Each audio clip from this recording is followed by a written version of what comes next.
কিন্তু এটাও আপনারা জানেন যেটা সাউথ কলকাতা ল কলেজ যেটা আছে সাউথ কলকাতাতে, সেখানকার একটি পড়ুয়া ছাত্রী সঙ্গে যে শ্লীলতাহানির ঘটনা, সঙ্গে সঙ্গে 12 ঘন্টার মধ্যে কলকাতা পুলিশ যে মুহূর্তে জানতে পেরেছে, কলকাতা পুলিশ অ্যাকশন নিয়েছে।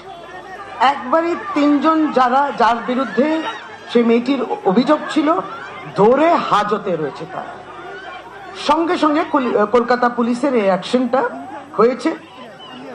মেয়েটির স্টেটমেন্টও রেকর্ড করা হয়েছে।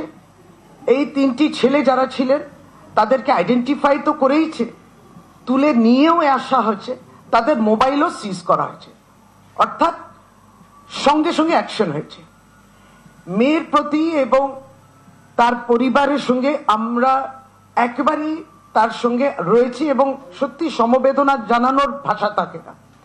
কিন্তু মেয়েকে যদি একটু করে ও সান্ত্বনা দিতে পারি তাহলে এটাই বলতে পারি, দেখো তোমার উপরে যারা এই বর্বর ঘটনাটা করেছে তাদেরকে আমরা ধরে একবারই হাজতে পাঠিয়েছি, ইনভেস্টিগেশন চলছে। আমরা এটাই বলি যে মেয়েটির ন্যায্য বিচার পাক।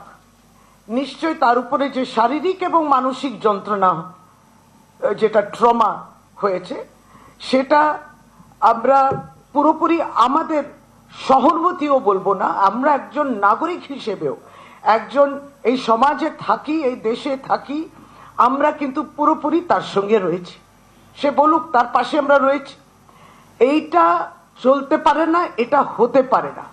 এবং এটাই তো আমরা আমাদের পার্টির পক্ষ থেকে বলা, এই যে রাজনীতি আনার আবার একটা অপরাধ হবে, রাজনীতি প্রবেশ করবে, যারা রাজনৈতিকভাবে দেউলিয়া পশ্চিম বাংলায়, সে বিভিন্ন তার রাজনৈতিক দল নিয়ে চলে এসছে তাদের রাজনীতি, বিভিন্ন ব্যাখ্যা দেখবেন। আপনাদের সামনে কথাটা বলেছে জানি না, আমরা জানি সোশ্যাল মিডিয়াতে এটা চলছে।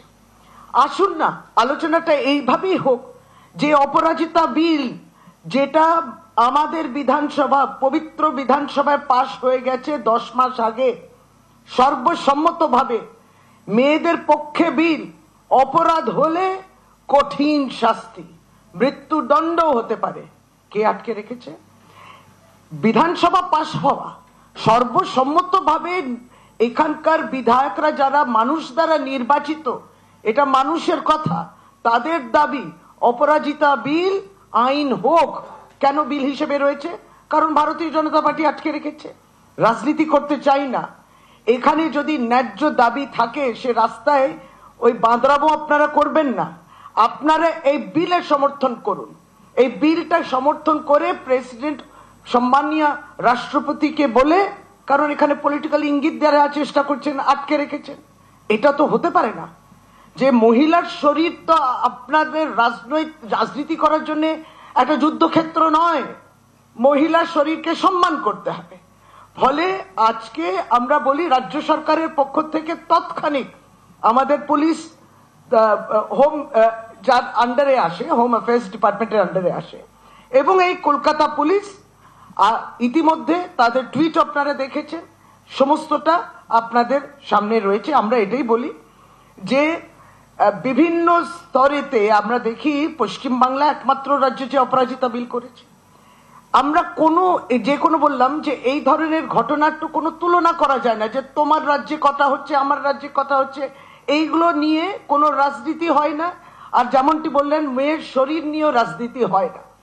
সেখানে তার যন্ত্রণাটা তো বুঝতে হবে, তাকে তো সে সম্মান দিতে হবে, তাকে সে ন্যায্য, তার ন্যায় বিচার সঙ্গে সঙ্গে তার কাছে পৌঁছক। তাহলে সারা ভারতবর্ষে কি চিত্রটা আমরা দেখি, খুবই দুর্ভাগ্যজনক। প্রথমত অপরাজিতা বিল একমাত্র পশ্চিমবাংলা বলেছে, এই দাবি করেছে যে এই বিলটা আইন হোক, যাতে যথাযোগ্যভাবে যারা এই বর্বর অপরাধ করেন তাদের শাস্তি হবে, একটা ইঙ্গিত তো দিতে হবে সমাজের মধ্যে। এবং সেইখানে আমরা এটাই বলি, সারা ভারতবর্ষে বিভিন্ন রাজনৈতিক দল আর বলে এই অপরাধটাকে কেউ কেউ সংস্কারই বলেছে, সংস্কারী লোক, হ্যাঁ, তাদেরকে মালা পরিয়েছে। এগুলো তো আপনারা পশ্চিমবাংলায় দেখবেন না। আপনারা শাসক দল পশ্চিমবাংলার বিরুদ্ধে বলার চেষ্টা করে, পশ্চিমবাংলার শাসক দল এইগুলো নিয়ে আপোষও করে না, আর তাদেরকে মালা আর ফুল মিষ্টি দিয়ে তাদেরকে সম্বর্ধনাও দেয় না। সেটা যেখানে করে, সে কোন দল করে সকলেই জানেন। তাহলে এইগুলো তারা যখন প্রতিবাদ করেন তাদেরকে তো বলতে হবে, দেখো তোমার যেখানে শাসন রয়েছে সেখানে মহিলাদের প্রতি কি সম্মান তোমাদের রয়েছে। ফলে এই কথা দিয়ে আজকে আবারও পুনরায় বলা যে কলকাতা পুলিশ অ্যাকশন নিয়েছে এবং আমরা এটা নিয়ে সত্যি মর্মাহত এবং খুব বেদনা দিচ্ছে। এটা অত্যন্ত সিরিয়াস ঘটনা এবং পুরো ইনভেস্টিগেশন হবে এবং শাস্তি যেটা আছে, যাদেরকে ধরা হচ্ছে সে শাস্তি তারা পাবে।